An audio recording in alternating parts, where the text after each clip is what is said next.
when Samsung, immediately after we started, they said we have a challenge as we are launching, spending $1 million in different markets, bringing celebrities and so on. And when our customers go to the retail shop in the evening after we launch for 80,000, 1 lakh rupee phones, the people don't know anything about the phone itself. And therefore, customer experience was a major challenge. Do it as if it has never been done before in that manner. And that should be the whole pursuit. And this is an instinct that every entrepreneur must have. I mean, anything that we do, we must do as if it has never been done before. So we started wearing our thinking hat in terms of how can we handle this challenge. And it ended up, I always keep two things in the center. One is the audience, the second one is the purpose. And when you keep these two things, the magic happens always. Hello everyone, Ashok here. Thank you for tuning in to this 19th episode of Indian Startup Stories, a podcast thriving to bring out experiences and insights from entrepreneurs across India. Today, our guest is Vasudevan Kidambi, MD, Storyteller and Business Transformation Coach at NavoInc Private Limited, a digital transformation company focusing on business analytics, marketing intelligence and knowledge management with their consulting, services and products around data and AI. In this episode, Vasu shares his background, leadership role with global footprint, planning, transition and milestones in entrepreneurial life, his passion towards solving problems in unconventional ways, storytelling, customer success stories, and his perspective on failures and how to handle them, and much more valuable information for us to take away. So without further ado, let's jump in. Hi Vasu, thank you for coming on Indian Startup Story today. Welcome. Hi Ashok, yeah, wonderful meeting you, and then happy to be a part of your program. Thank you, my pleasure. Please share about your academic and career background. I have done my MSc in electronics, masters, and then pursued my post-graduation in business administration. So these are the two PG degrees I have done, and then after that, I never went back to academics at all. So then it was purely a career after that, and predominantly I have been in the Middle East geography 26 years in Dubai. Oh, okay. That's a very long stint there. Right, yeah. Wonderful. So what is this company, NavoInc, is about? How it helps the business? What are the geographies that you have established your business and how is it running? Yeah. So based out of Bangalore, we have been continuously since I've been most of the time I spent my time in the Gulf. So our clients are predominantly based out of Gulf. We have very few clients based out of India and so on. It's a consulting base, but technology has been used as a leveraging factor for our solutions, right? So predominantly we have consulting as one wing, technology as another wing, people as the third wing, and importantly, data as the fourth wing. So conventionally, any consulting company says people, process, technology, right? But the fourth important pillar is data, and that's what the world has been talking about in the last more than a decade's time frame. So these are the things, and if I put all of them into one single umbrella, it then be called as a digital transformation. Okay, that's nice. So how did it all begin, Vasu? Where did you get the spark to begin this? It's a 14 years journey, Ashok. Yeah. So prior to my 14-year journey in the entrepreneurial stint, I used to be heading Samsung Electronics for their Middle East and Africa division. I was the first non-Korean employee for their entire subsidiary for the region. Subsequently, I moved to Sanyo brand, which is a multi-industry brand. And again, I was heading their operations for Middle East, Africa, and CIS. So that was my nearly 14 years of my career. Subsequently, this thing started. I set up this Navo 14 years ago. It just happened, right? You take a call when you're at high, right? Moving jobs is relatively easier, but then when things are going high at that point of time, you need to take a call. And I took a call at that point of time when I was at the helm of affairs in the corporate world. If not now, never, kind of, right? That was the thing. The more you lose the years, you lose the propensity and the inclination to stand on your own and so on. It always occurred to me that the world is moving in a direction that 50 plus is not going to be easy for people to get jobs after 50, post 50. This was my realization fairly early. That's why I said, if Mhm. not now, never, kind of, right? So that, Okay. yeah, I think I took a plunge with the for three other partners. So the journey was pretty different, not knowing anything about entrepreneurship and so on. But it's just an instinct that said, yeah, this is the time to not to pursue career, but to look for an entrepreneurial path. Okay, that's a pretty good reason to start the journey. Nice.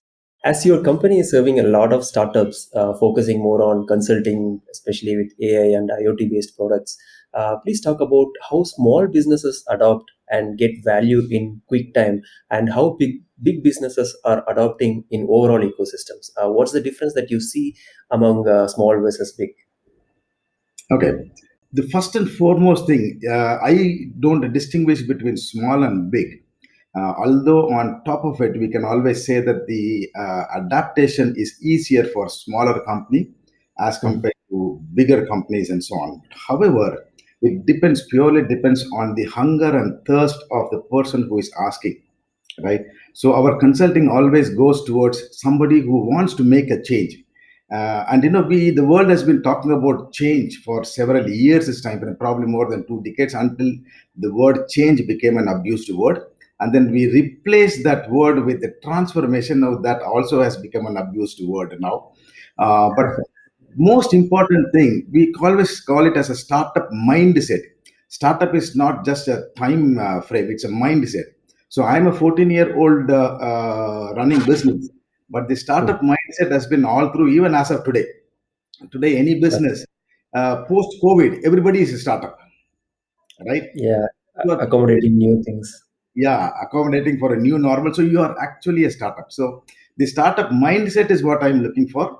Big corporates who has the startup mindset adapt pretty fast. So the startup companies, they have the startup mindset. They also adapt very fast. So it purely depends on the mindset of the person. Yeah, that makes a big difference there. Nice. So moving on to my question on understanding your transition. You were in senior leadership for companies like Samsung, Sanyo. Now you are part of the co-founding team, right, including two of others. How did you manage this transition from employee to entrepreneur, and how long your journey took, and how did you make it? Okay.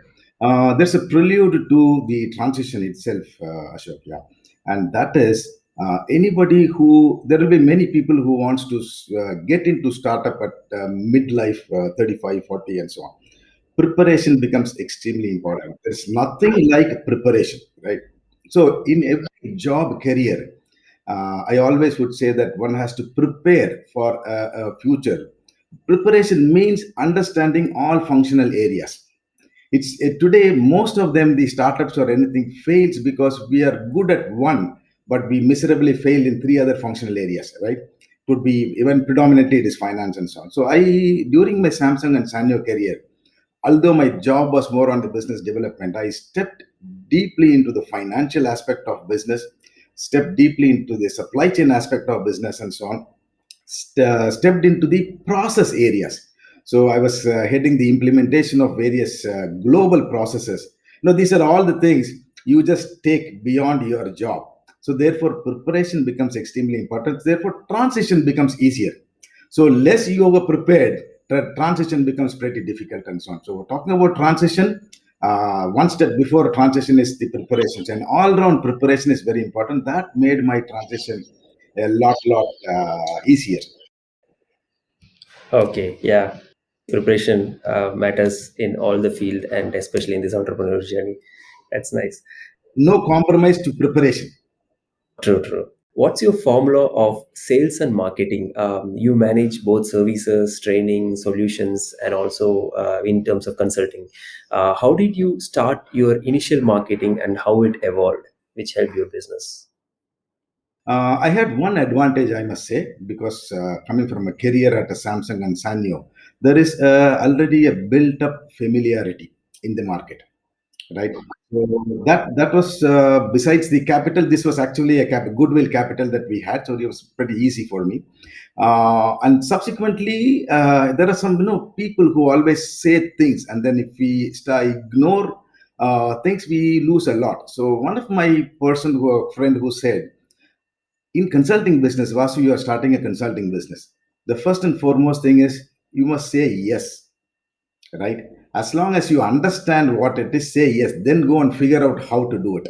So this is one of the very important mantra that I got. So it became pretty easy. So Samsung was one of the clients. So my distributors were our initial clients and so on. So it did give an uplift for us during the initial time frames. So we pick up jobs which we have never done in the past.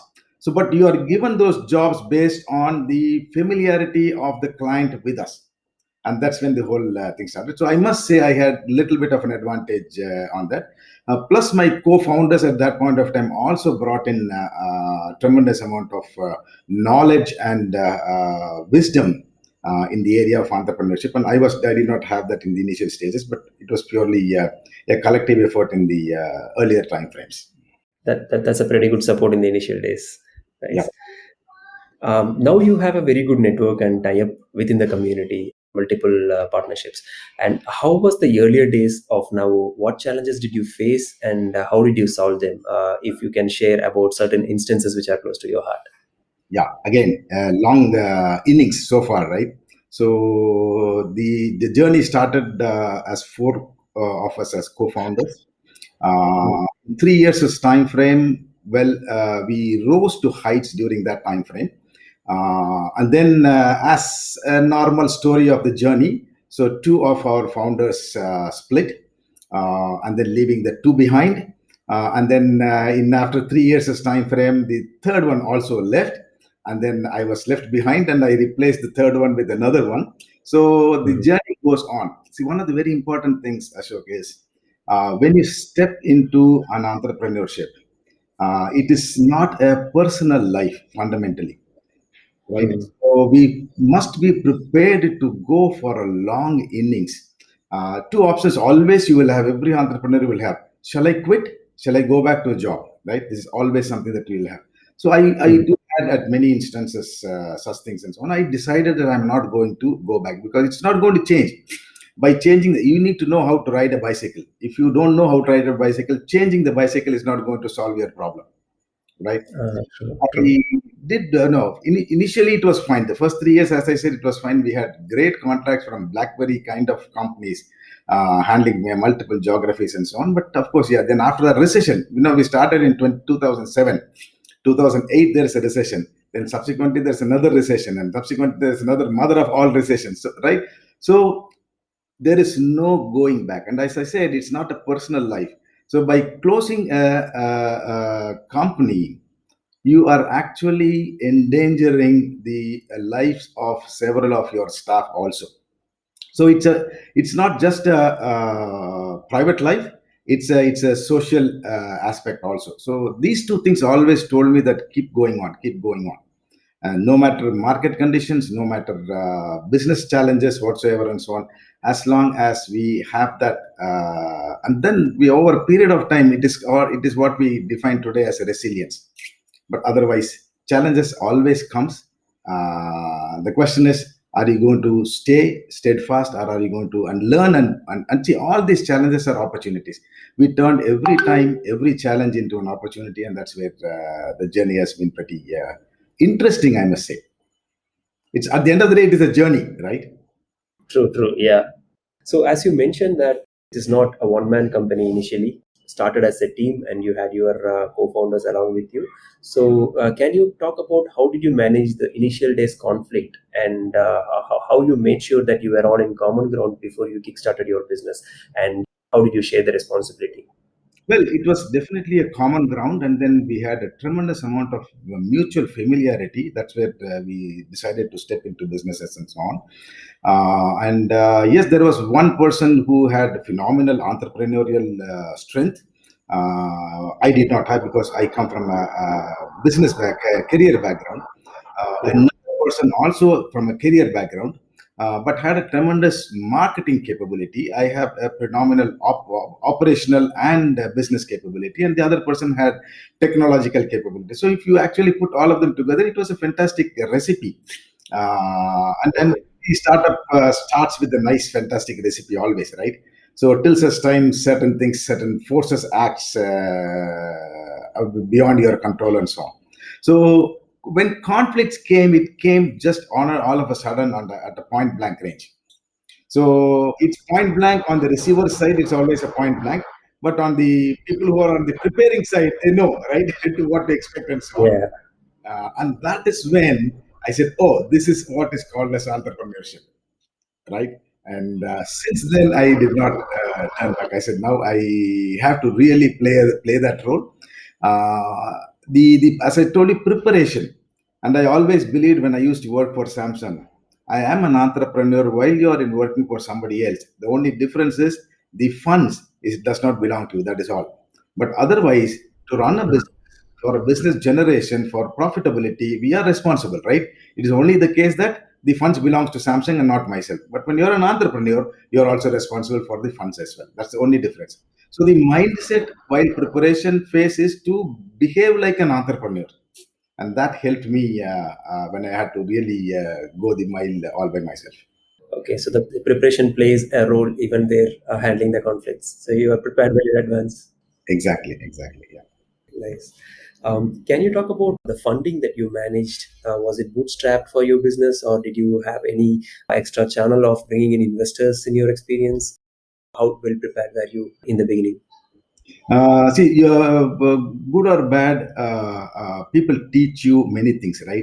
And we always have to retain the good sharings from people. So, our one of the four co-founders who had the entrepreneurial skill always told us that never go for VC at a very early stage, or at any point of time try and avoid, because after that you're no more, you don't remain an entrepreneur. Mhm. Again, another P&L function. So this was pretty much in my mind. And as we were led by him, we all put money on all four of us. It was pretty much a bootstrap operation. As I said, first 3-4 years went pretty well. Till such time the accident happened and so on, and then we pulled on again and again and again and so on. So that's where pretty much bootstrap. Even today, also it is and absolutely not a VC funding and so on. It's my belief that you have a lot of freedom when you have capability to run it on your own. Okay, yeah, I guess freedom plays a big role in opting with the mindset for VC or running off one. Exactly. It's not the universal. It depends upon the ambitions, depends upon the goals, and many things and so on. So True. When was the first moment of relief in Navo since the inception? Was it from any MVPs that you have produced, or because of any customer retention or customer acquisition? MVPs and the moments, we had plenty of moments. The very first moment, as I said, when Samsung, immediately after we started, they said we have a challenge as we are launching and spending 1 million in different markets, bringing celebrities and so on.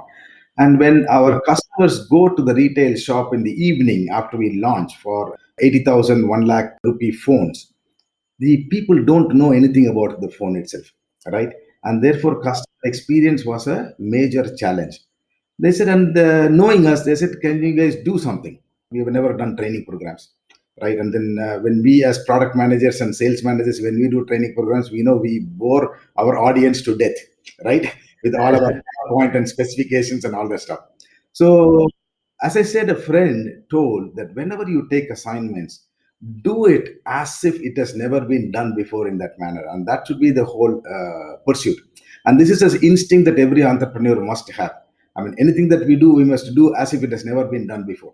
So we started wearing our thinking hat in terms of how can we handle this challenge, and it ended up. I always keep two things in the center.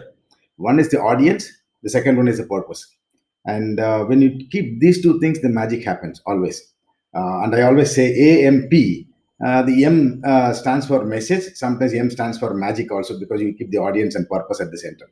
So here, when we looked at this assignment, we said yes, because we are supposed to be telling yes to the client first and then come back and think, right? So the challenge for the client, in this case Samsung, was that the people don't have knowledge. So our thinking process ran in terms of, if I have to transfer the knowledge, how do I transfer the knowledge?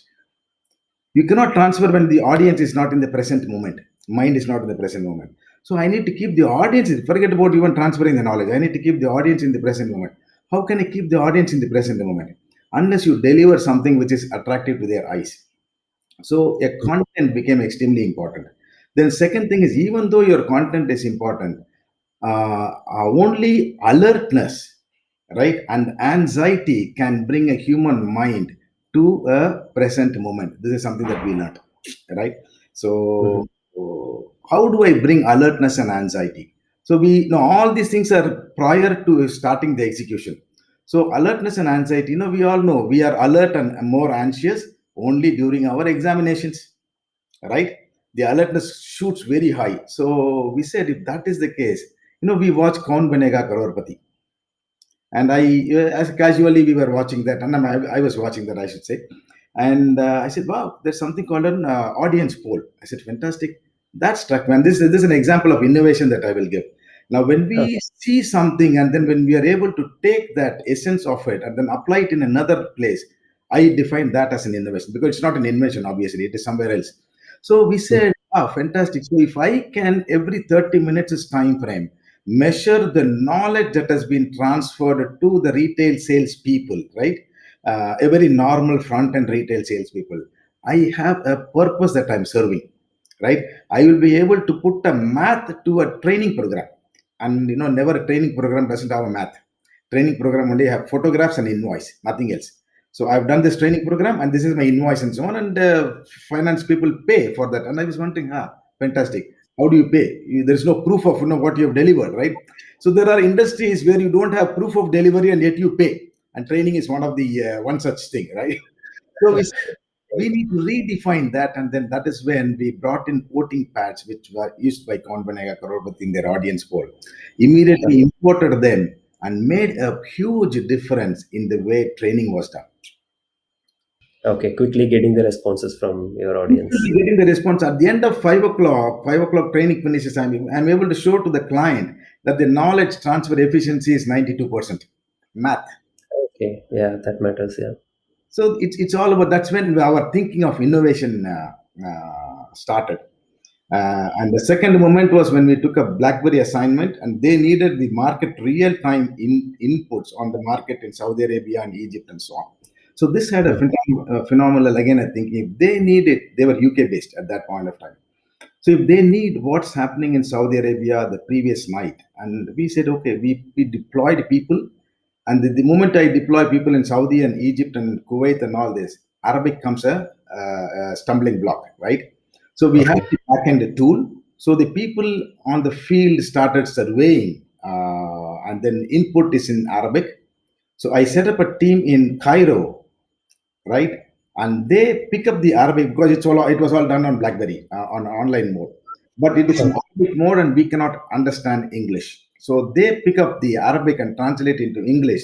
Here, an average Egyptian, they don't sleep till 2 a.m., 3 a.m. in the morning.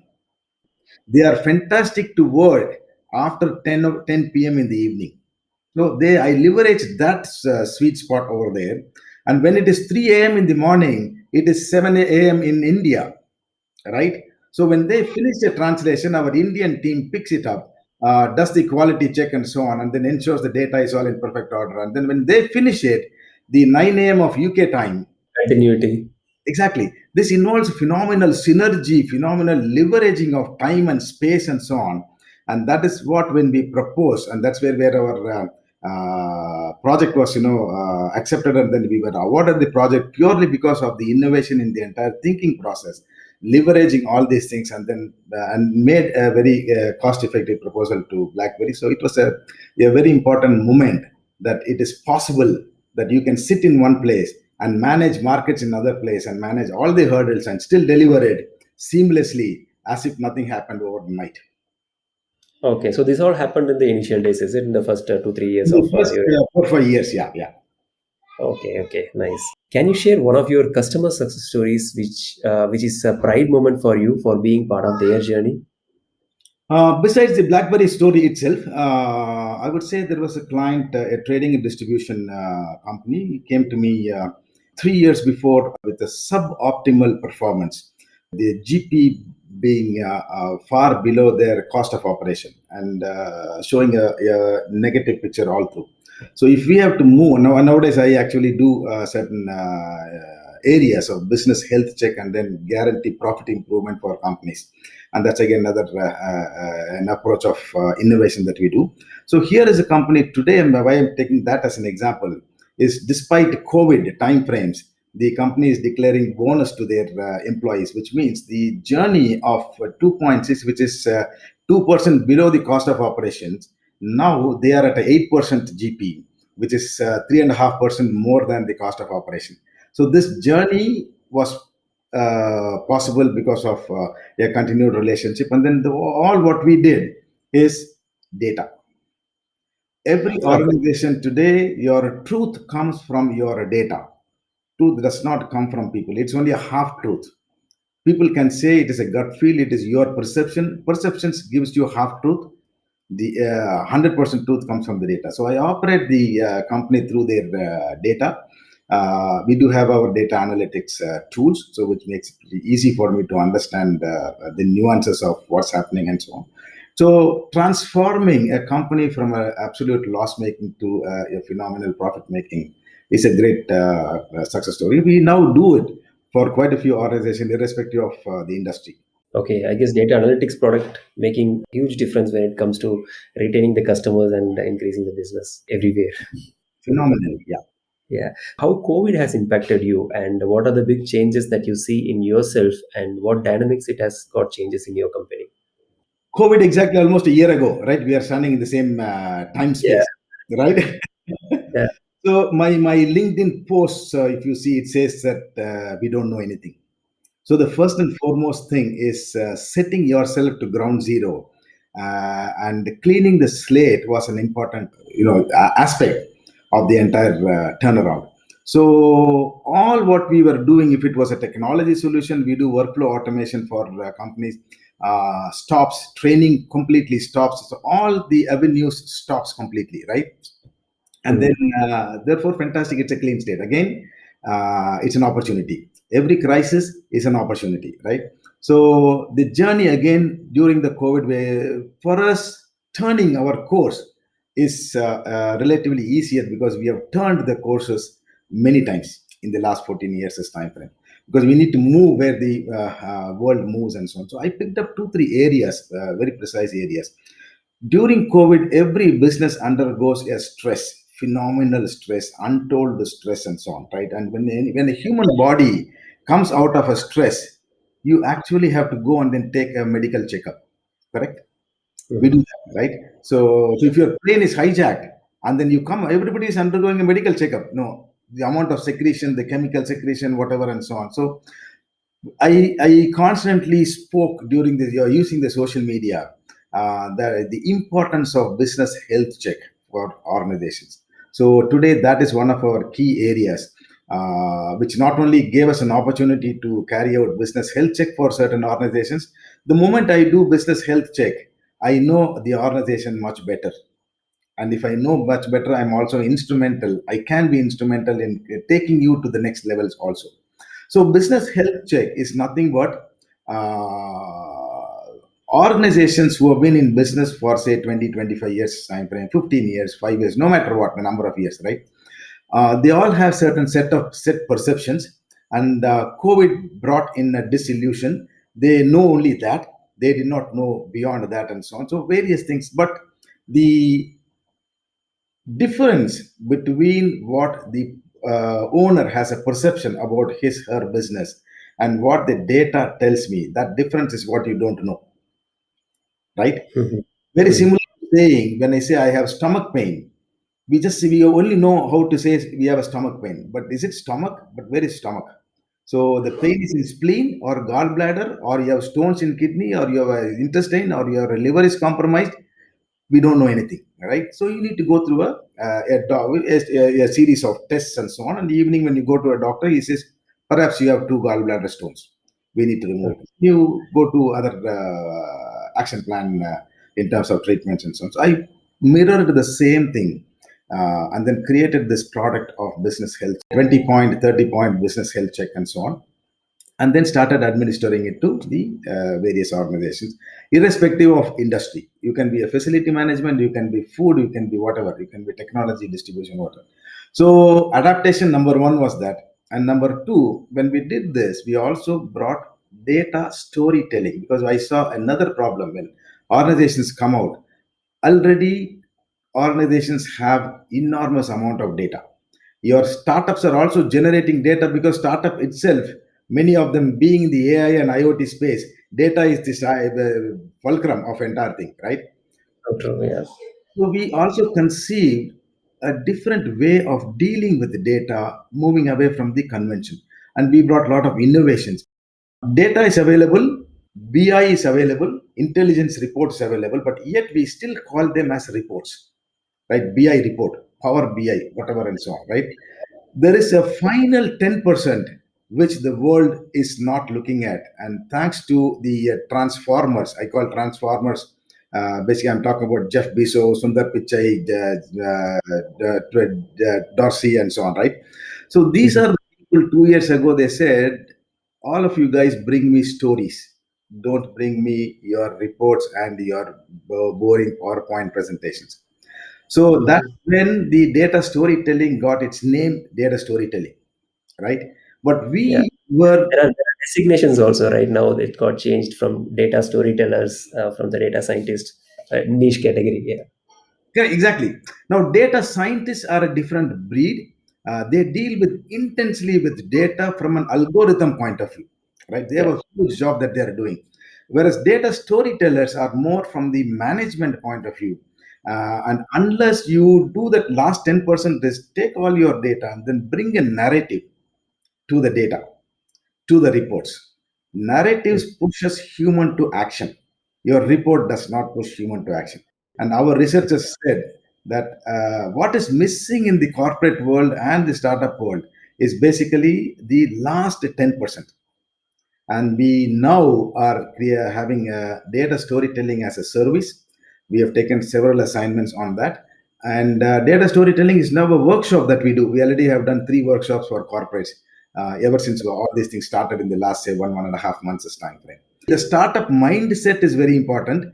Age of the company is not that very important. Startup mindset is important. So that whether your number of years or you are big or small, that's very important for us to keep on adapting to this. So COVID, my adaptation on COVID was this as the key elements, and we are seeing a bright future on all these areas. Yeah.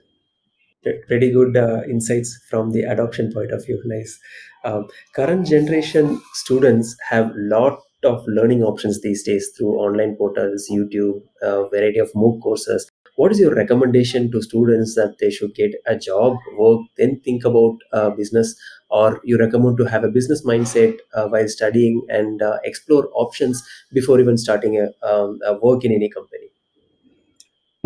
For this, Ashok, I have been looking at millennial generations for the last 15 years as time frame. It was one of my passion to keep Mm. observing and watching the millennial generation.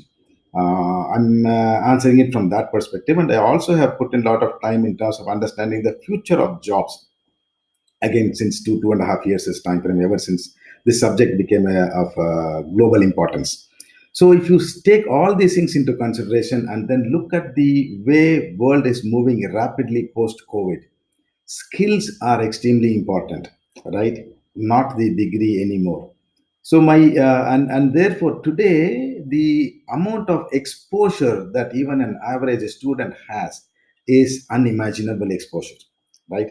So and the capacity and capability of the students are again far more higher than in the past, right? Because of the present the atmosphere, the government platforms that they have raised and so on. So I wouldn't say that it is mandatory for a student to undergo a job career and subsequently think about that. They are pretty much equipped to go for a startup right from the beginning itself. You will Mhm. again learn. Whether in job, you will again learn. Whether in startup, you will again learn. So earlier is always better. It is absolutely nothing wrong for students to build that entrepreneurial mindset right at the beginning stage itself. Yeah, wonderful suggestion. Yes. You are helping multiple customers to adopt AI solutions with your consultancy and also the technology solutionings, which again, in turns, will scale their business. How are you scaling your business? Any ideas to share? My scaling of business is purely, as I said, although we have the conventional services, some of them have to wait because training has to wait and so on. The scaling is more in terms of, I use a word called, very important word and advice called adjacencies, Mhm. right? A scaling up need not be vertical, a scaling up can be even horizontal. So picking up adjacency areas also helps you to scale up, right? Mhm. And it's a very important startup mindset. If not you, and somebody else will do that, and somebody else will do your area of adjacency and take up your area also. And this is what I even when I said this as a very key important recommendations to a large distribution company here, they did follow it, and then they did credit me even today on that this word called adjacency. Because if you don't pursue adjacency, you are always at risk, and today, anybody can topple you at any point of time. Mhm. So scaling up is not just scaling up in one direction. I post COVID, we had the data analytics capability. I brought in this business health check, right? So when people will not invest in analytic solutions coming out of the COVID, what else will they do? And this is what it is, and so on. So this automatically shoots a new line of business. So additional line of business adjacencies are extremely important. And of course, the other one is way of doing business. For scaling up, you need to know or change your way of doing business also. I was a social media hours until COVID. Now I'm pretty much a deeply entrenched in social media, especially LinkedIn and so on. So unless you are having that mindset, yes, you can be hours for some reason whatsoever and so on. But when the situation comes, you need to shred it off and then change the way of doing business, even if it means the areas of aversion and so on. So yes, LOB from an adjacency point of view, changing your way of doing business, constantly keep looking at it. Scaling up automatically happens. True, true. And as you rightly pointed, social media has become a number one platform for scaling or promoting or growing your business. When you have to work from home, that's the only way, right? True, true. Yeah, that's how we form the community as well. Exactly, exactly. Nice. So, what could go wrong in the initial stages of entrepreneur journey, generally for any business who are starting afresh or who are starting with a load of experiences back together? So, what are the aspects which could go wrong? Fantastic question. I would say everything will go wrong, right? Question is, are we going to be afraid of things going wrong? And that's a whole question, right? If things Hmm. go wrong, we have to be thankful for it, because when it starts, when things are going wrong, you are going to correct yourself. I have a concept in my company called celebrating failures, Okay, right? that's new.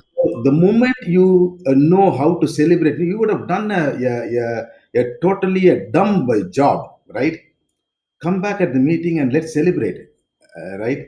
The moment you get into that field, the first and foremost thing you will get rid of is fear. Yeah. Most important quality for any entrepreneur is to be free from fear. Fearlessness is the only quality required for an entrepreneur. Automatically, everything happens on that. So everything will go wrong. Anything can go wrong. It's not about if you are going to see it as wrong, you have a problem. But if you see it as okay, this is my next step and so on, nothing is wrong there. So nothing can go wrong. The way you see. Okay. Any specific instances which has gone wrong and you had to learn and pull back yourself? Well, the founder split itself is something which goes wrong, right? Right, right. Fundamentally, right? And then that's a serious blow. So which means these things can happen, because we you start up saying that, oh, nothing is going to happen, we are thick friends. So that's where Mhm. you start. but even that can go wrong, and anything else can go wrong, right? So everything goes wrong. We have a preconceived notion about the market, but we don't factor recession. Recession, yeah, of course, 2007 you start business and 2008 is recession, right? It can go wrong. So again, question is it about what is going wrong, or is it about how we are seeing what is happening and so on? Okay. Yeah. Wrong is a word that has to be removed from an entrepreneur's dictionary. Okay. Failure also has to be removed from two words other than this going wrong and going right and so on. Success and failure also has to be removed from the entrepreneur's dictionary. Okay. So we should see as a journey. It is a journey, and once again listening to social media, very rightly said, who is success? And the moment an entrepreneur thinks that he or she is successful, there is a problem, right? Mhm. Failure is even better than success. A success has to be said only when the person, this is philosophical, but for me it was very touching. Only when somebody leaves Earth, then only success has to be done. Otherwise, the moment you define yourself as success, you are highly likely to go wrong, right? We have seen business people who have been defined success and now they are lingering in UK and other places, right? Do we call that as success? No, right? So an entrepreneur should never define success. Yes, I give another name for it. It is milestone. Okay. Yeah. It's a better way of looking at things, and I always say the words that we use are extremely important in delivering clarity to our minds and also articulating it better to the universe. So therefore, yeah, I again say there's something called success, there's something called failure. It is a milestone. Fine, we have only it's a journey. Milestone is part of the journey, True. right? True. Nice. Yeah. Good to relate it to the philosophical touch. There's nothing without philosophy, Ashok. Yeah. We get hours to philosophy, but you are driven by philosophies. Okay. Yeah. Yeah. I agree. So for people going through failures, what's your message to uplift them to bring back in their journey? As I told you just now, there is something called failure, right? So Yeah. inculcate fearlessness, Mhm. right? And that's one of the important element. Specific prescription for people who are still feeling a situation of failure and so on. I really can give a prescription for that, which is a documentary movie called Secret. Those who are book readers can actually read the book called The Secret.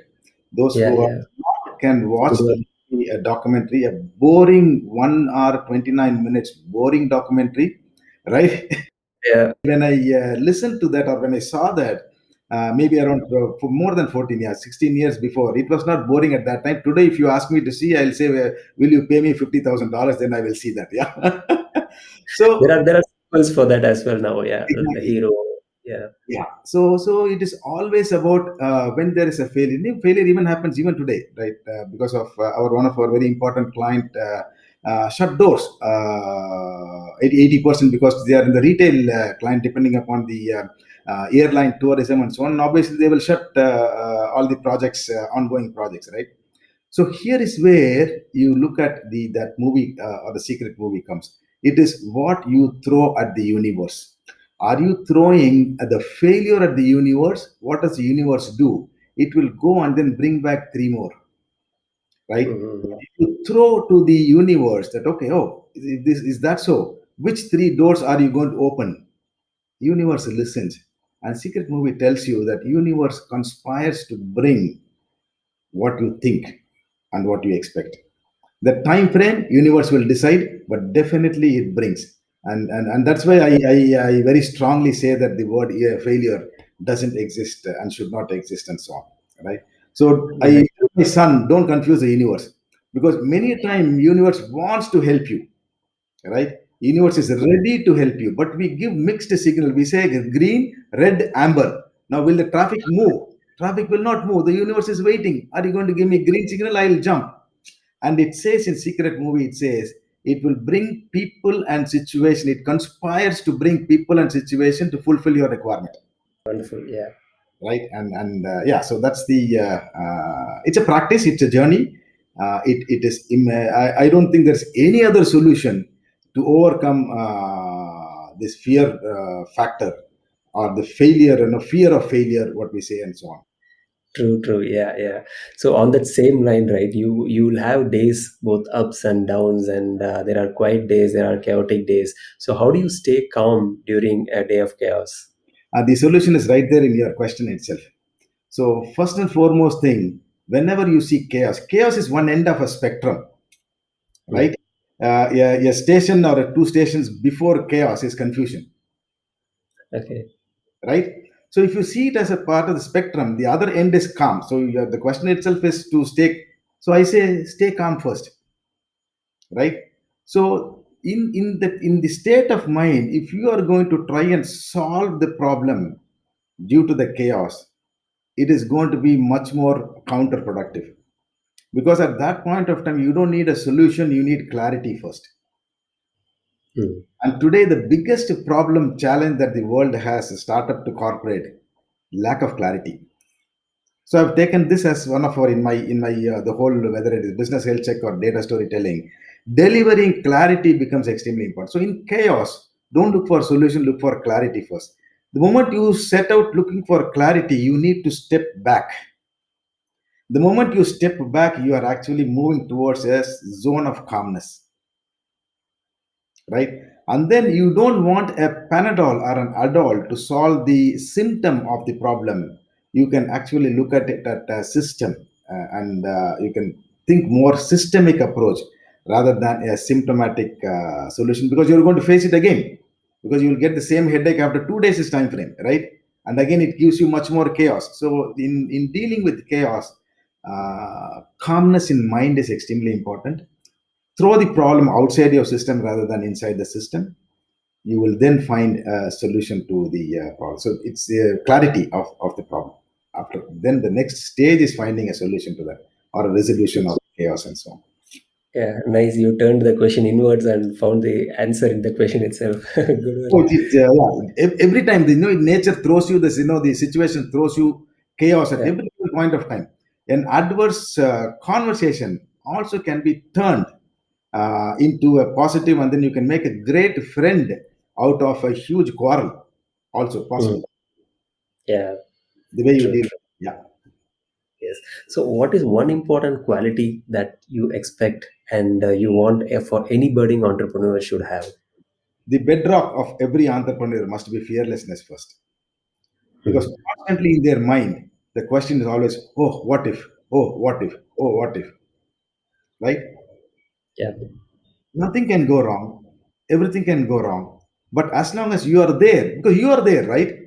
The moment you discount yourself and your capability, all the other factors sets in. So the fundamental is you are there, and without fear, there are challenges. 100% you will face challenges, you will face tough situations, but you are there, you are the center of the whole thing. Yeah, I get it. Yes. What's your vision on AI and IoT startups in India in down the line 5 years?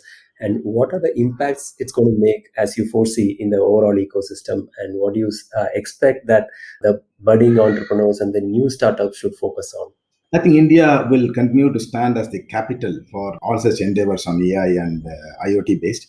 One, sheerly because of the size, and also because of the talent availability, the capital, talent capital available, and so on. So, both these things being a part of your 4.0, the industry 4.0, will have a tremendous impact.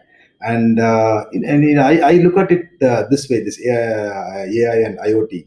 We have some few 3 4 decades or more where we have made things pretty complex, right? Now, by virtue of time, things become complex, because I mean we were talking about a certain level of population. Now we are 1.3 billion population. That itself brings in complexity. We also add to the complexity, but now in this last few years time frame, the mindset has moved thanks to this budding startup culture and the young minds.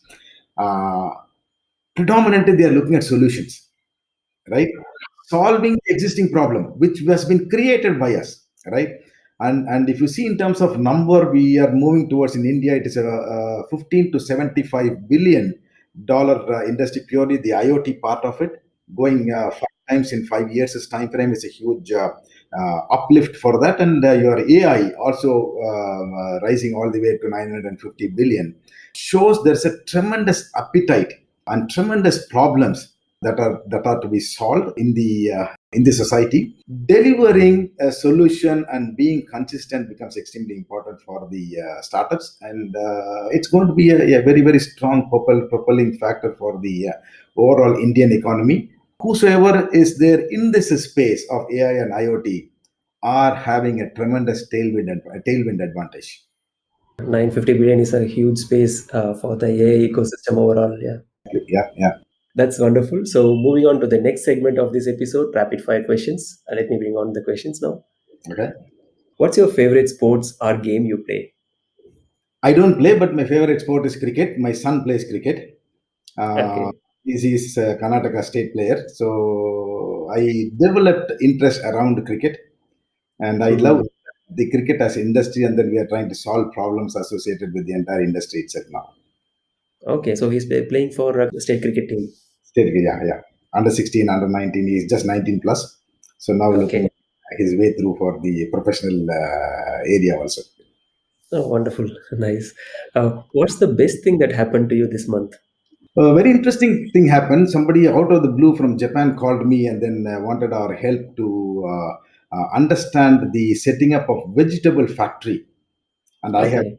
I've heard this for the first ever time what a vegetable factory is.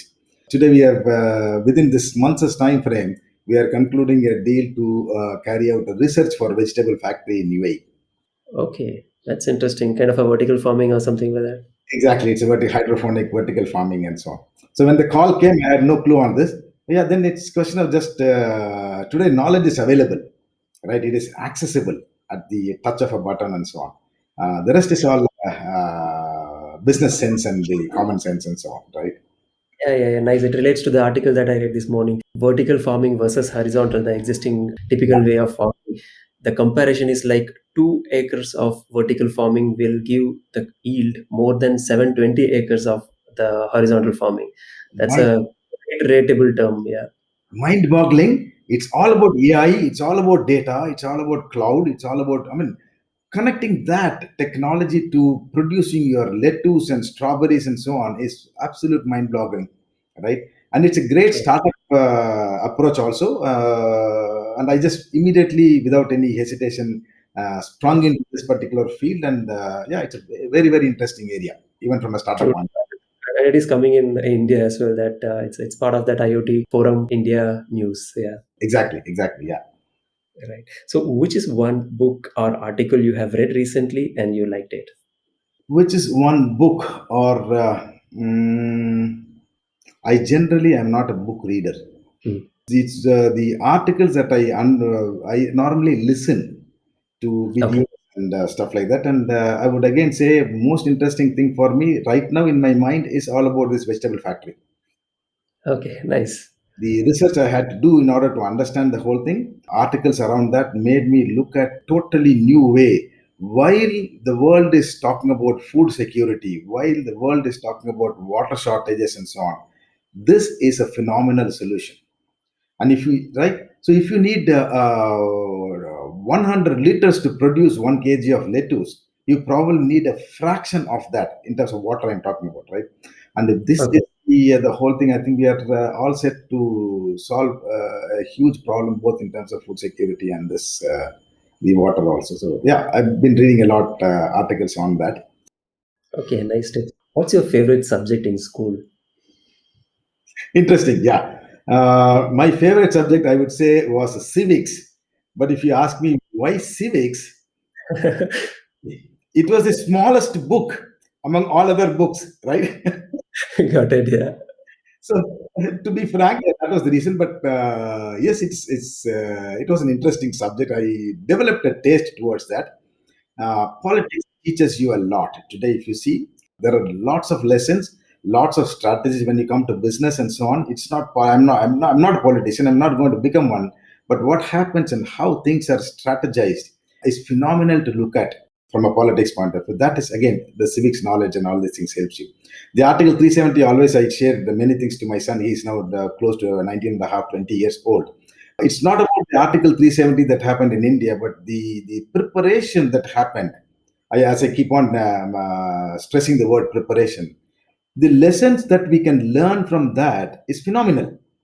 Leave alone the politics side of it and so on. But how the whole thing is being conceived. Does it apply to a startup? Yes, it applies to a startup also, right? Therefore, Mhm. being open to many things is one of the important elements for a startup mindset. So again, civics became a favorite subject for me from that count. Nice, nice. What time you sleep and wake up, and how does your first few hours of your morning look like? 9:30 is when I hit bed as a standard time. My mind works on a UPS from 8:30 onwards, right? So it is, but I wake up 3:30 in the morning. The morning time is split into certain spiritual readings in the morning. And of course, the key thinking, whenever somebody has to solve a problem, I'll say, I will tell you only tomorrow morning, not in the evening, because that's when the mind works extremely efficient in the morning time. All the idea generation happens during that time frame. So I keep all those things, and right from the beginning, it has always been that the moment you hit 10 a.m. in the morning and you are into your office, 90 80 90% is of your time is for firefightings, right? 80% of your time it belongs to somebody else. It's your boss. Now the priorities, the changing priorities and so on. So the key elements are always done in the morning, and I leverage that time to my advantage. Pretty good yearly racer. 3:30 is too much for me to think. So, what does creativity means to you in one sentence? See, creativity is the most basic necessity for sustenance and building resilience today. All other things are going to be done left to automation, and this has been what I've been telling for everybody is the basic means. Okay, nice. What's the best compliment you have ever received for the accomplishments you have done so far? Well, the best definitely has to come yet, but constantly we have been appreciated for what deliverables that we have done. Because every time we always come with the fresh thinking, always we come with the aim to serve the purpose of what the client has given us in terms of mandate and so on. So it has been always an appreciation. Okay, nice. So, you are being a mentor for many, and I would like to know who is your mentor? Very good question, and I would say pretty philosophical again here. Everybody is a mentor, right? And this mindset is one of the very important things which I share with my son also. You find a mentor in anything. I can find a mentor in our conversation right away, and you also can be a mentor for me, right? The mentor in terms of the spirit and the enthusiasm that you are doing. So I find a mentor in you. I find a mentor in you. So the moment you are in that learning space, a constant learning space and listening space, everyone becomes a mentor. You make a mentor out of everything. You make a mentor out of situations also. So not precisely that this person is a mentor, then you get confined, and confinement blocks creativity. Okay, yeah, nice answer. What's your favorite hobby? My favorite hobby of late, I do listen to spiritual discourses predominantly. That's the time. And second thing is, I always again listen to, I'm more a listener rather than a reader, right? So I always listen to comedies. These two things are extremely important for two things. Fundamentally for happiness. Now, Mhm. when you are happy, you make people around you happy just by sheer energy, space, right? So, I'm pretty much a comedy person. Spontaneous comedy is a pretty important part and parcel of life. And then spiritually, these are the two things that I keep as my hobby. So, if I have a spare time, you will either be, I'll be spending either on this or that. That's a good way of keeping you engaged and active. Nice. That's the end of the episode. And for people who don't know about you and your company, where should they find? Where should they look for? They can know everything about me. Go to my LinkedIn, Vasudevan Kidambi. You will find me there. And second one is for the company, it is www.NavoInc.com, NavoInc.com. You'll find all what we have done with our company. That's wonderful. And I really enjoyed this conversation, entire on our conversation with you. And thank you so much for your all the insights and valuable inputs. Thank you, Vasu. Wonderful conversation, Ashok. Thank you very much, and all the best to you. Thanks a lot. Okay, we are at the end of episode number 19. Thank you very much, Vasu, for coming on and sharing your experiences. And to our listeners, you can find out the episode summary in the description. Until we catch up soon with more exciting stories, stay tuned, be motivated. Thank you.